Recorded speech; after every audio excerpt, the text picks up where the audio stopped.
May 27, 2025. May 27, 2025. A blessed day, guys. Allow me to share with you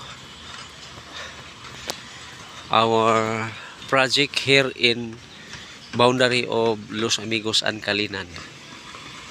So this is the update for May 27, 2025. So thank you guys for subscribing our educational construction video. So thank you for sharing, like, and patronize our YouTube channel. Asa mo na sign karon?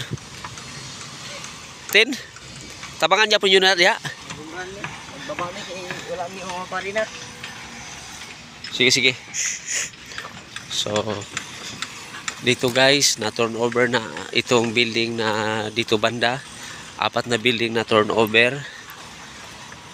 April 5, 2025. Na turnover na ito sa mga homeowners. So these 5 buildings also is subject for turnover this year. 5 buildings is target to turn over to the homeowner. So based on my assessment, these 5 buildings, building 7, this one is building 1, 3, 7, 8, 9. There are 5 buildings preparing for turnover. So based to my assessment is almost 95%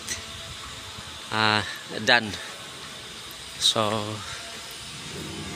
electrical, mayroon ng electrical supply diri guys. So the electrical also is also 95%.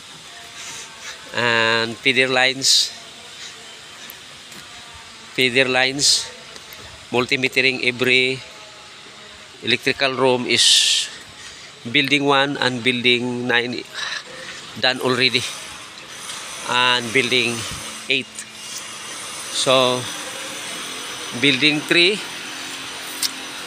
is ongoing installing of main gutter, service entrance, bus bar, and main breaker of every floor. So ang building 3 guys tapos na sa multimetering every floor. So some of my supervision workers is here in building 7 and building 8. Building 7 doing also for multimetering. Building 8 done already multimetering. So and also feeder line. So